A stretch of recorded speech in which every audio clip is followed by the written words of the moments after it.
Good wishes in lips and tricks in hand, I am before you to say all the best. But before saying all the best, I must remind you again that देखो सबसे पहले आप का answer लिखने का इतना trick होनी चाहिए, इतना इंफॉर्मेशन होनी चाहिए ताकि आपका आंसर देख करके प्रेजेंटेशन ऑफ योर कॉपी देख करके एग्जामिनर वेरी इंप्रेस्ड हो जाए, उनको लगे कि that means you are from well educated school, well learned family, well prepared background. यानी कि आपके आंसर प्रेजेंट करने का जो ब्यूटी है, आंसर प्रेजेंट की जो ब्यूटी है, जो आर्ट है, that should be attractive one. वो कैसे करोगे माय डियर चिल्ड्रन? कि कोई भी क्वेश्चन आप लिखो, क्वेश्चन में जो आंसर लिखो, तो ये जो क्वेश्चन नंबर आप देते हो उसको बड़ी केयरिंग वे में क्वेश्चन नंबर दे करके देखो, केयरिंग वे में क्वेश्चन नंबर देना।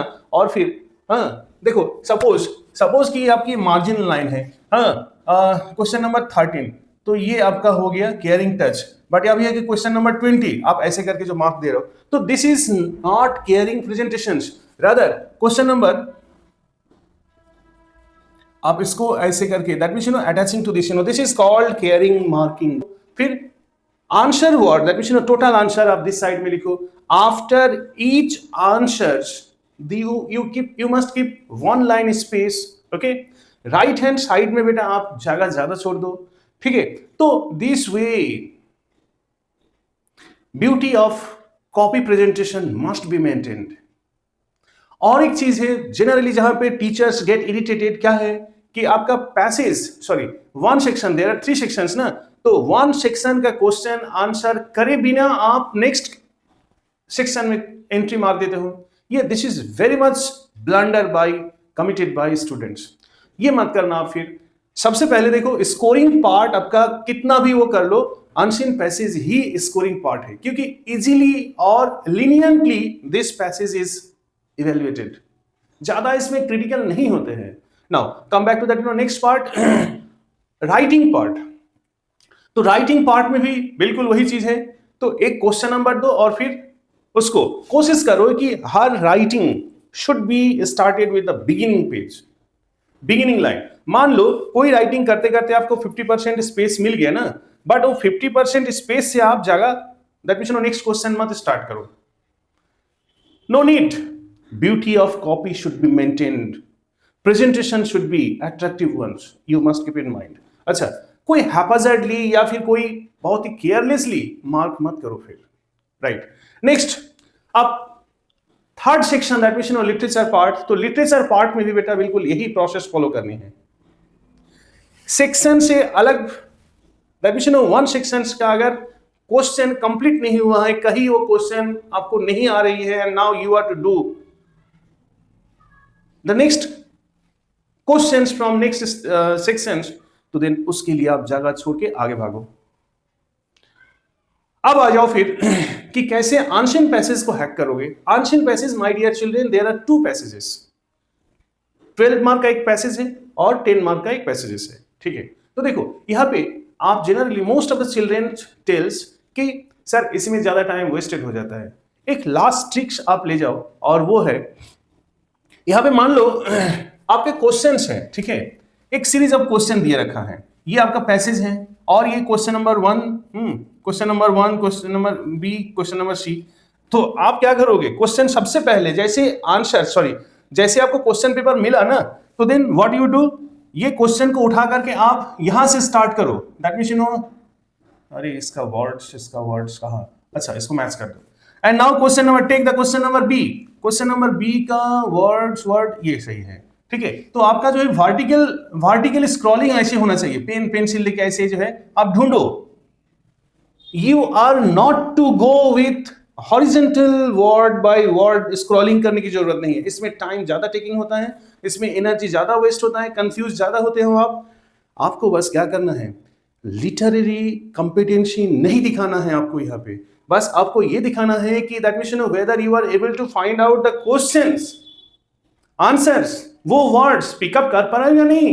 एग्जामिनर यही चेक करते हैं। सीबीएसई बोर्ड का एकदम एक्सट्रीम गाइडलाइंस दिया रहता है फॉर इवेल्युएटर्स कि यहाँ पे लीनियंट कॉपी चेकिंग होना चाहिए, ग्रामर भी उतनी चेकिंग नहीं करते, ग्रामर में मार्क्स नहीं काटता है डियर। तो फिर आप क्या करोगे, क्वेश्चन नंबर 4 को उठाओ। जैसे क्वेश्चन नंबर 4 को उठाते हो आप, आई एश्योर यू कि total information of that passage you develop.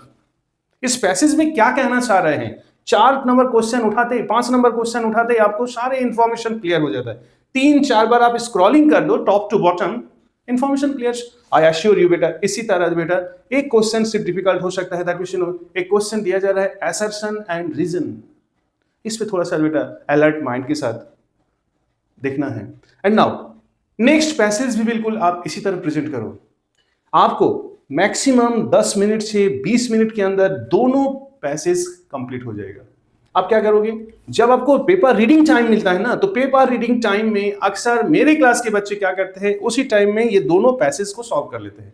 कैसे सॉल्व कर लेते हैं, फर्स्ट उसको अंडरलाइन करके क्वेश्चन नंबर देके मार्क कर रखा है क्वेश्चन पेपर में पेंसिल से, ठीक है। और फिर उसके बाद जैसे आपका स्टार्टिंग टाइम हो गया, that means right hand time हो गया ना, तो आप थोड़ा सा 5 मिनट बिन लिखा स्टार्ट करके आप क्या करोगे, go back to that question, एक झलक 5 मिनट के लिए आप देख लो, क्या देख लो कि क्या क्या क्वेश्चन है, क्या क्या क्वेश्चन है। देखो राइटिंग पार्ट में आपको 4 मार्क्स फॉर नोटिस है, 4 marks for invitation and reply, and 4 marks for letter, letter to editor, letter to job, supply and order letter भी आ सकता है, कंप्लेंट लेटर भी आ सकता है, ठीक है, और आर्टिकल एंड रिपोर्ट।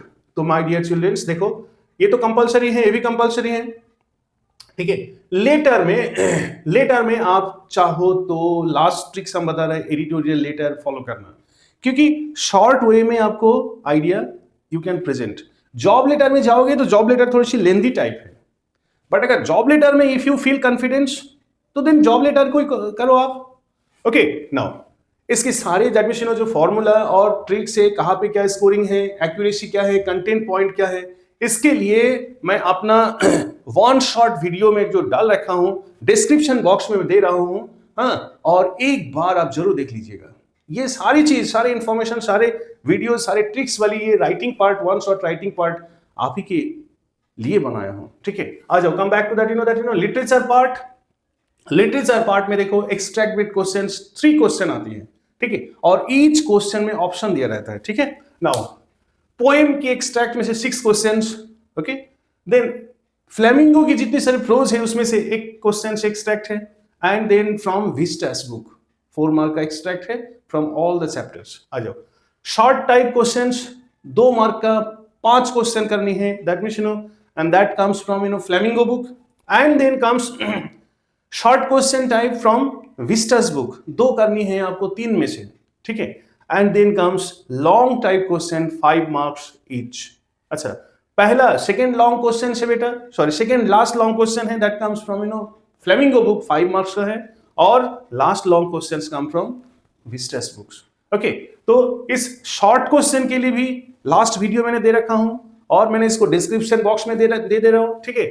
और लॉन्ग टाइप के लिए live practice, special attention, now it is जैसा क्वेश्चन बन रहा है कि 2 चैप्टर्स को कंबाइन करके एक चैप्टर, दैट मींस एक क्वेश्चन दे रहा है, तो बिल्कुल उसी टाइप के क्वेश्चन को मैंने प्रैक्टिस कर रखा हूं और डिस्क्रिप्शन बॉक्स में इसका लिंक दे रखा हूं, ठीक है। सो एक बार आप जरूर देखिएगा, side by side the total, that means one shot flamingo, poems, one shot Vistas, सबके लिंक मैंने आज आपके लिए डिस्क्रिप्शन बॉक्स में दे रखा हूं। जहां पे ट्रैवल हो आप वहीं पे मार्क करो और फिर वहां पे जाके एक झलक देख लो जरूर। I wish all the best. आप इतना करके जाओ, बट किसी भी हाल में आप एक चीज मिस मत करना, you must not right careless presentations. Your presentation of answer should be very much attractive. Last exam दिखा दो बेटा, 10 एग्जाम्स कर दो फिर लाइफ का। Wish you all the best.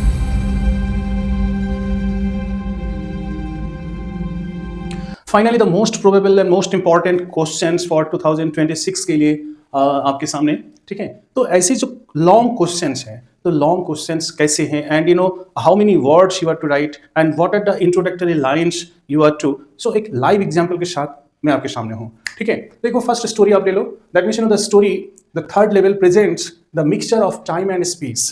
Third story, third level वो स्टोरी में कैसे इट इज एन अमलगमिशन और mixture of blend of what, time और स्पेस दिया हुआ है, ठीक है। सो देखो इसका आंसर कैसे करोगे, तो ग्राफिक डिस्प्ले हो and examiners gate happy and gate impressed with your answers. तो आई हैव रिटेन कैसे प्रेजेंट करना है, देखो 5 मार्क है और ये कोई शॉर्ट इजी वे में नहीं हो सकता है। It's a calculative answers, words, सब कुछ एक कैलकुलेशन के तहत जो है डिस्प्ले किया गया है। देखो क्या पॉइंट वो मांग रहे हैं कि दैट मींस क्वेश्चन में क्या दिया गया है, मिक्सचर ऑफ टाइम, यानी कि in this question, in this story, there is a mixture of present time and old time. There is a present society and an old society. So what is the answer? देखो the story third level presents the blend of time and space. The main character, that means Charlie, lives in the present time but enjoys the old time and old societies. Really so? तो Charlie कैसे modern time में live करके कैसे वो old time enjoy करता है। देखो modern life यहाँ पे एक ग्राफ मैंने बनाया, modern life is full of stress, fear and insecurity. उनके लिए मॉडर्न लाइफ क्या है, full of stress, fear and insecurity. अच्छा मॉडर्न लाइफ क्या दिया है, it has turned his life into complete machine. Okay there is no joy, no social gatherings, people are running after name and fame. Okay, there is no peace, no crowd, but crowd, rush, hustle and bustle in the New York City. At present, where he is living? In New York City. Okay, society में रह भी रहा है और एक जिसे कहते हैं ना कि दिल मांगे मोर, he dreams, he fantasize, he imagines to go where? One day ऐसे ही वो सोच रहा था कि उसको जाना है कहीं ओल्डबर्ग इलियोनिस, जो एक पीसफुल टाउन है। तो साबवे पाथ, रश को अवॉइड करते हुए, there is a huge crowd and rush when he comes back from his office to his nuclear society, nuclear family. तो जब subway path, grand central station, railway के नीचे से एक साबवे पाथ है, subway path turns for Charley the third level, a gateway to 1894 जैसा society. यार third way क्या है, थर्ड लेवल क्या है, it's an imaginative space, imaginative level to run away from this modern society. अच्छा modern society से जब वो रन अवे हो गए हैं, भाग गए हैं, कैसे भाग जाता है फिर वो पहुंच जाता है थर्ड लेवल में। थर्ड लेवल एक ड्रीम लेवल है, जहां पे वो क्या कर सकते हैं, दैट मींस प्रेजेंट सोसाइटी से भागकर कुछ देर के लिए वहां पे सॉजर्न मिले, उनको रिलैक्स मिले।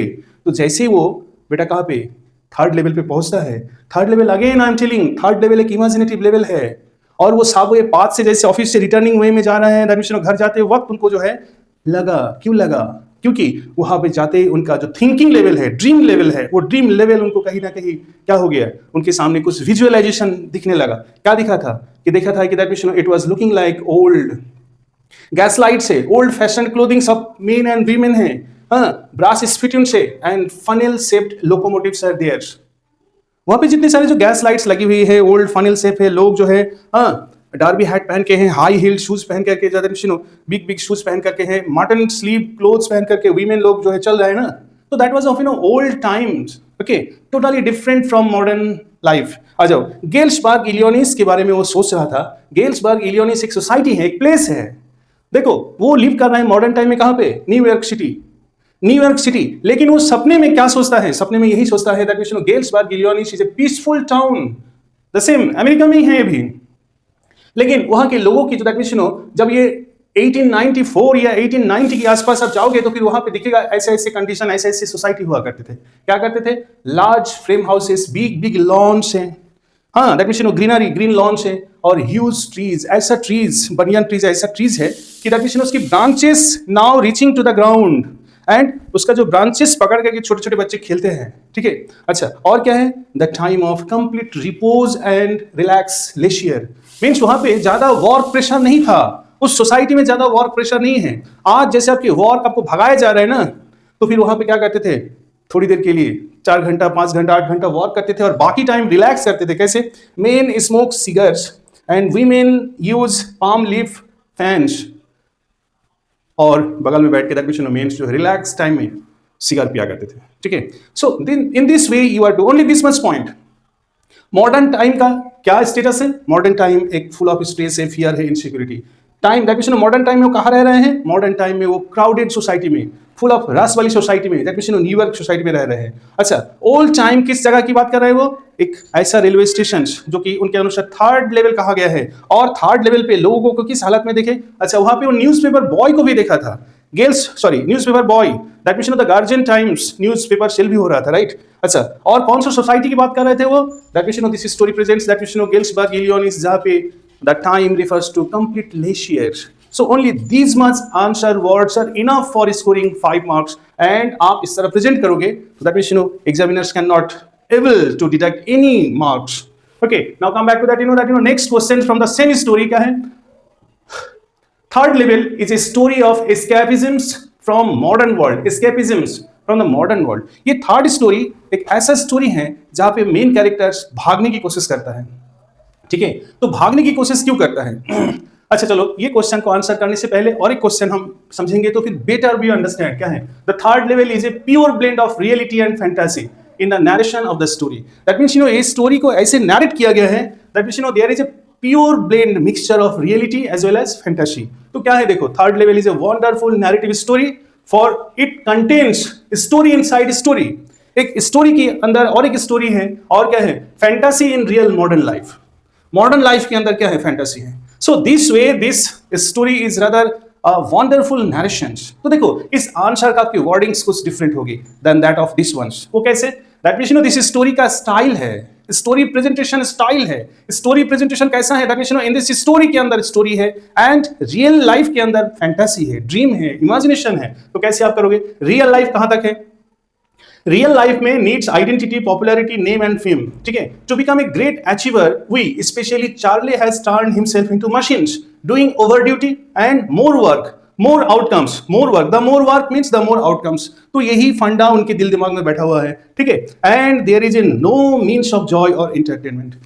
लव के लिए कोई टाइम नहीं है, there is no time for love, there is no time for happy gathering, there is no time for social gathering, ठीक है? तो ये मॉडर्न लाइफ है। अच्छा आ जाओ फिर, the boredom, the monotonous life makes Charlie to dream. Reality में that means real work pressure, modern time का जो रियल वर्क प्रेशर क्या हो गया? उनको मजबूर कर रखा है। क्या मजबूर कर रखा है? He wants to dream for peaceful and happy life. जानते हो क्यों? क्योंकि human being are social animals. Social in the sense that means they want to live in society, they want to live in gatherings, human gatherings, friends की gatherings, that means lovable persons की gatherings में रहना चाहते हैं। लेकिन वही जब Charlie को ऑफिस में नहीं मिला तो फिर क्या हुआ?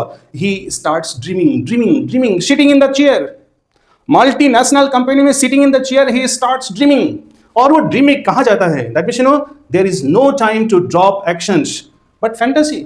जब उनको एक भी मोमेंट, एक भी मिनट ऑफिस में ड्रॉप करने का नहीं है, नहीं कर सकता है, तो फिर वो क्या कर सकते हैं? वो खुद को जॉय करने के लिए, खुद को एंटरटेन करने के लिए there is only one dream, one path left for him, that is fantasy, imagination. और वो इमेजिनेशन में कहाँ पहुंचता है? इमेजिनेशन में जाके पहुंचता है सबवे पाथ में। Subway path turns for him a new level, third level, and third level से वो जाके फिर कहाँ पहुंचता है? वो गेल्सबर्ग इलियनिस। तो गेल्सबर्ग इलियनिस में जाके उनको क्या हुआ? गेल्सबर्ग इलियनिस में जाके उनको क्या हो गया? गेल्सबर्ग इलियनिस में जाता है तो देखते हैं कि दैट मिशन इमेजिन कर रहे हैं ना वो। तो देखो यहाँ पे स्टोरी के अंदर स्टोरी है कि वहां के लोग ऐसे ऐसे बैठा करते थे, बिग बिग लॉन्च हुआ करते थे, बिग जो है मेन और वीमेन बैठे बैठे दैट मिशन पंखा से हवा करते थे, और फिर छोटे छोटे बच्चे जो है पेड़ की दैट मिशन ब्रांचेस पकड़ करके लटका करते थे, बंदर की तरह लगता था। तो that mission this way this story presents what? A pure blend of real life as well as dream life of whom? Charlie. Now, the next question and third most important question is what? This story is a story of escapisms. Escapism means running away, means move away, भागने वाला quality जो होता है। तो ऐसा क्या है जो कि मेन कैरेक्टर्स है इस लाइफ से भागना चाहता है, और जब जो भागना चाहता है तो फिर क्या है? That means there is a need of psychological lessons, और उनको समझाने के लिए साइकोलॉजिकल लेसन की जरूरत होती है। उनको कोई लेसन उनको समझा नहीं सकता है, but there is a need of psychological lessons, psychological understandings. तो कैसे साइकोलॉजिकल रोल कौन प्ले किया है? आ जाओ, कैसे लिखोगे आप? इंट्रोडक्टरी लाइन आप कैसे दोगे? The standard of living, the condition of work in modern time. देखो, standard of living and condition of work in modern time makes person to escape. आज की दुनिया में जो स्टैंडर्ड ऑफ लिविंग है और द कंडीशन ऑफ वर्क है, वो क्या है? इंसान को भागने वाला बना दे रहा है। भागने वाला इन द सेंस रन अवे करने वाला, दैट मीन्स एस्केप करने के लिए मजबूर कर रहे हैं। And too much dream turns make them crazy persons. और जब वो खुद ही बैठे बैठे या तो ड्रीम कर रहे हैं या इमेजिन कर रहे हैं, तो फिर वही इमेजिनेशन उनको क्या बना दे रहा है, क्रेजी बना दे रहा है। Thus there is a need of psychological lessons.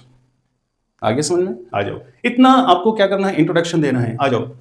What Sam has done is really wonderful to treat his insane friend Charlie. Sam ने जो किया है किसके लिए, उनके, मतलब इनसेन तो नहीं कह सकते आप, but so called insane, not Sen person, not normal person. Insane बोले तो rather crazy ones. Okay. Now, no sooner he has realized that his trouble बोले तो किसका ट्रबल है, चार्ली की ट्रबल जैसे ही उन्होंने समझ पाया, उन्होंने क्या किया, he has turned himself a disappeared man. खुद को वहां से बेटा भगा लिए, वो आपने आपको वो वहां से हटा लिए वो। अच्छा, ये हटाने के बाद, खुद को हटाने के बाद उन्होंने क्या किया, during this days he has written a letter and drop the letter to his first cover collection of hobby. अच्छा, टू यहाँ पे हिज रिफर्स टू हुम, पता है, to Charlie's first day cover collection of hobbies में वो letter डाल देता है। ठीक है। और जब वो 2-4 दिन अभी घर पे बैठे हुए हैं, थोड़ा सा रेस्ट ले रहा है, तो जब खुद को एंटरटेन करने के लिए चार्ली वो हॉबी कलेक्शन में, उनकी जो कलेक्शन ऑफ हॉबीज है, स्टैम्प कलेक्शन जो हॉबी हुआ करते थे, ठीक है, तो उस हॉबी कलेक्शन में जब गए तो देखे कि एक लेटर है, फर्स्ट डे कवर है। और वो लेटर जब उन्होंने पढ़ा तो फिर क्या हुआ, अरे शैम तो कुछ दिन से दिख नहीं रहा है, और शैम कैसे वो गेल्सबर्ग इलियनिस से लेटर हमें लिख रहे हैं, वो भी ओल्ड टाइम में, ये लेटर कैसे है, ये सैम कैसे ये लेटर लिख सकता है, और वो भी पुराने डेट में। अच्छा, इतना सा कहना था, इतना सा लिखना था किस पे, उस लेटर में, और वो लेटर मेड हिम अंडरस्टैंड। कैसे साइकोलॉजिकल नीड है, यानी कि इस स्टोरी में, इस आंसर में आपको छोटा सा क्लू बता दे रहा है। अगर कोई क्रेजी पर्सन हो जाए तो क्रेजी पर्सन को ट्रीट करने के लिए क्या करता है, यानी कि वो जिस तरह सोचने की कोशिश कर रहा है उसी तरह आपको भी ढाल जाना है। यानी कि साइकोलॉजिकल जो डॉक्टर्स होते हैं ना, वो खुद उनको प्रिक नहीं करते हैं, उनको और एक्साइटेड नहीं करते हैं, उनको और हाईली टेम्परेट नहीं करते हैं, उनको और एंग्री नहीं करते हैं, बल्कि उनको थोड़ा सा उनके हिसाब से बात करके उनको थोड़ा सा और पैसिफाई करने की कोशिश करते हैं। और जब पैसिफाई करते करते करते कभी एक मौका मिला ना, तो फिर वो मेन पॉइंट्स पुट कर देते हैं, एंड नाउ वहां से उनकी अंडरस्टैंडिंग स्टार्ट होती है। तो देखो, बिल्कुल वही रोल किसने प्ले किया, सैम का लेटर ने। जब वो लेटर देखे कि that means he is living at present time, कौन, Charley is living at present time New York city, और ये बंदा 2 दिन में कैसे पहुंच गया वहां पे। ओए hello friend, come back, I am enjoying the lemonade in Galesburg Illinois, तुम भी आओ और फिर जो है एंजॉय करो। तो ओनली दिस मच वर्ड्स कहना किनके लिए, realization new, it was a dawn of new realizations, it was the opening of new realizations. उनको अब समझ में आ गया है कि अच्छा, यानी कि तुम मुझे बेवकूफ बनाने की कोशिश कर रहे हो, you are trying to be fool me, I can understand that why you are my psychiatrist friend. So this way, these much words are enough for scoring 5 marks. Thank you. Some more questions are there like from the second chapter, that means the journey to the end of the earth.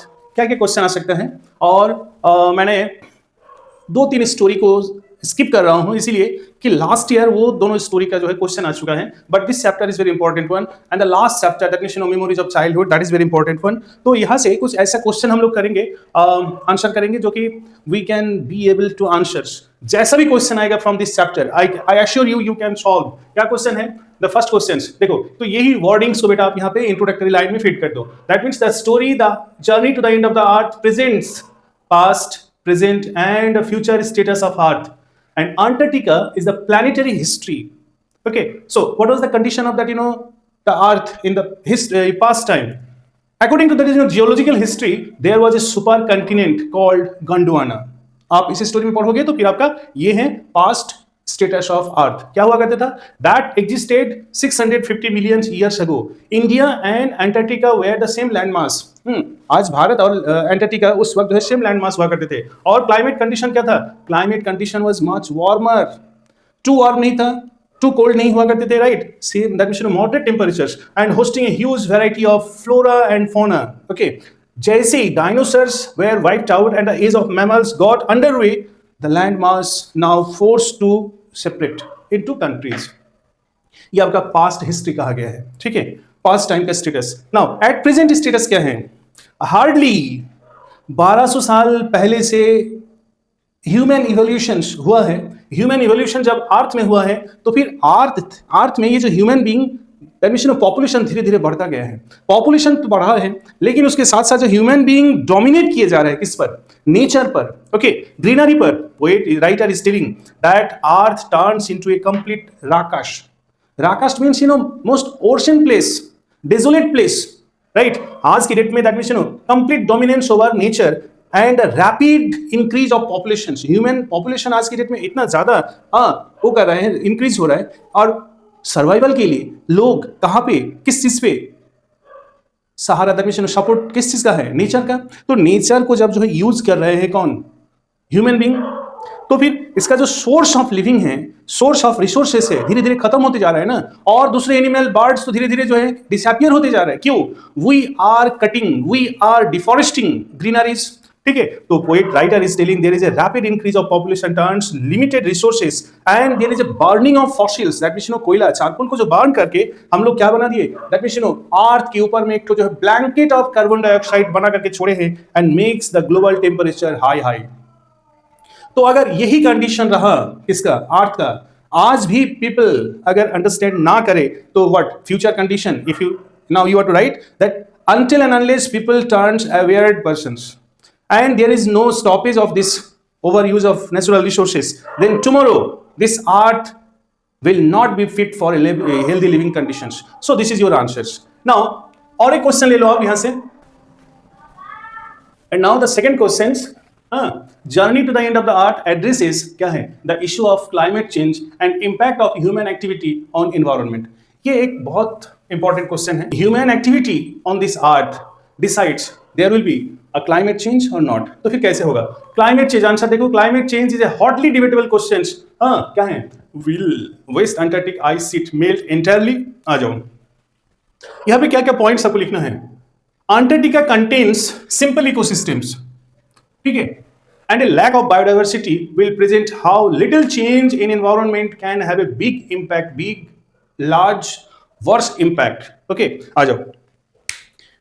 Phytoplankton एक grasses है, single celled grasses है, ठीक है, nourishes and sustains the entire southern ocean food chain. That means पानी के नीचे जो phytoplankton है, स्मॉल सेल जो प्लांट्स है, वो क्या करता है? वो कार्बन डाइऑक्साइड और लाइट लेके फोटोसिंथेसिस करता है। यानी कि फोटोसिंथेसिस में क्या होता है? कार्बन डाइऑक्साइड को टेक ऑन कर लेते हैं और फिर they produce what? Oxygen. Okay, scientist warn depletion of ozone layer will, that means अगर अनमिटिगेटेड बर्निंग ऑफ फॉसिल्स होता रहेगा, यानी कि कार्बन डाइऑक्साइड मैक्सिमम यूज होगी तो फिर क्या होगा? फॉसिल्स का बर्निंग होगी तो फिर क्या होगा? Maximum carbon dioxide means global temperature means ozone layer will deplete. Ozone layer अगर डिप्लीट होगी बेटा तो फिर क्या होगा? ये जो डायरेक्टली फाइटोप्लैंक्टन्स के ऊपर असर करेगा। दैट मींस फाइटोप्लैंक्टन्स के ऊपर जब असर करेगा तो फिर क्या होगा? Photosynthesis, there will be less photosynthesis less होगी तो फिर क्या होगा? There will be less oxygen productions, maximum there will be maximum carbon dioxide productions, and what will be the existence of life. So कहीं ना कहीं हमारे ह्यूमन एक्टिविटी हमारे दैट मींस डिपेंड कर रहे हैं कि whether there will be normal climate और there will be a very ओशनिंग क्लाइमेट टुमारो। अगर ये ह्यूमन बीइंग आज समझ नहीं पा रहे हैं, नहीं समझता है, तो फिर that means what will be there will be huge loss. Now there comes from that there is only one question I will discuss from that memories of childhood. आ जाओ, मेमोरीज ऑफ चाइल्डहुड स्टोरी में क्या है? There are two women that means Zitkalasa and Bama. Jitkalasa suffers from that lower cultures. That means there was a discrimination against lower cultures. That means village cultures, remote cultures in the name of modernity. Okay. Now उनकी क्या होता है? That means long hair cut कर लेते हैं. That means short gown में उनको turn कर देते हैं. So यही points को आपको लिखना है, right? And Bama क्या थे? Bama suffer from humilities and untouchabilities. So now these two women आप लिखोगे, that means the two women like Jitkalasa and Bama presents their strong willpower, strong determination against the harsh realities that they had suffered during their childhood. हो गया introductory lines. आ जाओ फिर जितकलसा ने, आपने क्या point बताओगे? जितकलसा कैसे इसके अगेंस्ट में खड़ी हुई?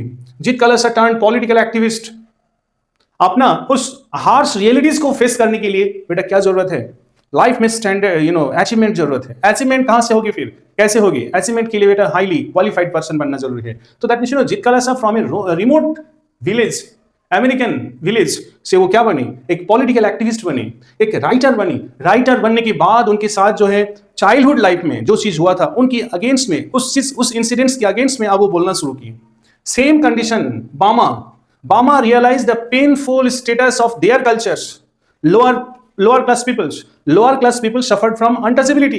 Okay, तो फिर बामा भी क्या किए? She worked hard and she studied well to teach them lessons. Further, जब एक राइटर बन गई, ऑथर बन गई, तो फिर वो पेन पकड़ना शुरू की। ये जो स्टोरी है, ये स्टोरी भी क्या है? As a writer they are writing their story, their experiences. Now both the women turn to feminist will. Feminist will कौन है? फेमिनिस्ट कौन है? To establish equality and standard status of women. So दोनों लोग tells, now what will be the concluding lines? This way both the women have struggled hard against what they had suffered in their childhood, and finally they have taught the mainstream a huge lessons that what so-called higher class people had done against them, it was really intolerable and really insult. It was a punishable offense, and now your answer is complete. So only this much word you are to write up.